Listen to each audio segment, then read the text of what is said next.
നമസ്കാരം. ഭാരതത്തിന്റെ തനത് സാംസ്കാരിക പൈതൃകത്തെ ഇകഴ്ത്തിക്കാട്ടുകയും ആത്മീയതയെ നിന്ദിക്കുകയും ചെയ്യുക എന്നത് കപട പുരോഗമന ഇടത് ലിബറലിസത്തിന്റെ സ്ഥിരം കലാപരിപാടിയാണ്. ഇതര മതസ്ഥരുടെ ഒന്നിനെയും സ്പർശിക്കരുത് എന്ന കാര്യത്തിൽ അവർക്ക് വളരെ നിഷ്കർഷയുണ്ട്. എന്നാൽ ഈ പറയുന്നവർക്ക് സമൂഹത്തിലും കലാലയങ്ങളിലും വർദ്ധിച്ചു വരുന്ന വയലൻസിനെ പറ്റിയും ഭീതിജനകമായ മയക്കുമരുന്ന് ഉപയോഗത്തെ പറ്റിയും ഒരു അഭിപ്രായമോ ആശങ്കയോ ഒന്നും തന്നെയില്ല. വർദ്ധിച്ചു വരുന്ന വിവാഹമോചന കേസുകളെ പറ്റിയോ ഒളിച്ചോട്ടങ്ങളെ പറ്റിയോ ഒന്നും തന്നെ പറയാനുമില്ല. കേരളത്തിൽ ഇരുന്ന് മാപ്രകളെ വിളിച്ചു വരുത്തി എന്ത് ഊളത്തരവും ആർക്കും പറയാം.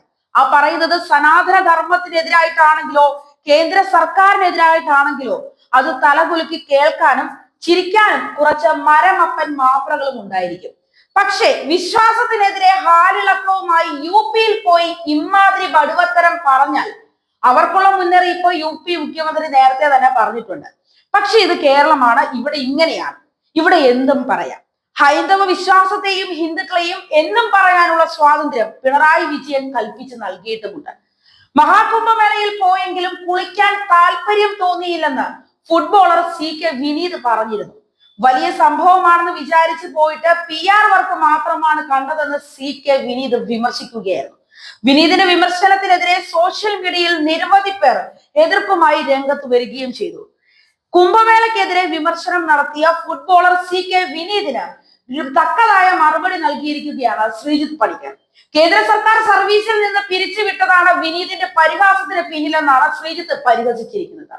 വിനീത് ആമിഴഞ്ചാൻ തോടിനെ കുറിച്ച് മനസ്സിലാക്കുന്നത് നന്നായിരിക്കുമെന്നും അദ്ദേഹം ഫേസ്ബുക്കിൽ കുറിച്ചു. ശ്രീജിത്ത് പണിക്കർ തന്റെ ഫേസ്ബുക്കിൽ കുറിച്ചത് ഇങ്ങനെയാണ്: കുംഭമേള വലിയ സംഭവമാണെന്ന് ഇൻസ്റ്റഗ്രാമിൽ പറഞ്ഞ ഒരു മുൻ ഫുട്ബോളർ ദാ ഒരു പരസ്യവേദിയിൽ വന്നിരുന്നു പറയുന്നു, കുംഭമേള ഒരു വലിയ സംഭവമൊന്നുമല്ല, വെറും ആൾക്കൂട്ടം മാത്രമാണ്. വിശ്വാസമുള്ളവർക്ക് അവിടെ പോയി വേണമെങ്കിൽ അമൃത സ്നാനം ചെയ്യാവുന്നതാണത്രേ, അല്ലാതെ വേറൊന്നും അവിടെ ചെയ്യാനില്ല എന്ന്. സ്നാനത്തിനല്ലാതെ കുംഭമേള പിന്നെ എന്തിനുള്ളതാണ് ചേട്ടാ? വീഗാലാൻഡ് ആണെന്ന് കരുതിയാണോ ചേട്ടൻ അങ്ങോട്ട് വണ്ടി കയറിയത്? ഹോട്ടലാണ് എന്ന് കരുതി ബാർബർ ഷോപ്പിൽ കയറിയ തളത്തിൽ ദിനേശിന്റെ ആരാണ് ചേട്ടാ അങ്ങ്? ചേട്ടൻ ബാക്കി പറയുന്നതെല്ലാം രാഷ്ട്രീയമാണ്. കേന്ദ്ര സർക്കാരിനെ കൊട്ടാൻ കിട്ടുന്ന അവസരം ഒന്നും തന്നെ ചേട്ടൻ കളയാറില്ല. ഗംഗയിൽ മുങ്ങി ചൊറി പിടിക്കേണ്ട എന്ന് കരുതി ചേട്ടൻ അവിടെ മുങ്ങിയില്ലത്രേ. എന്തായാലും കേന്ദ്ര സർക്കാർ ജോലി ഉണ്ടായിട്ടും അത് കൃത്യമായി പോകാതെ മുങ്ങി നടന്നതിന്റെ പേരിൽ സർവീസിൽ നിന്ന് പിരിച്ചു വിട്ടപ്പെട്ടതിന്റെ ചൊറി ചേട്ടന് ഇതുവരെയും മാറിയിട്ടില്ല.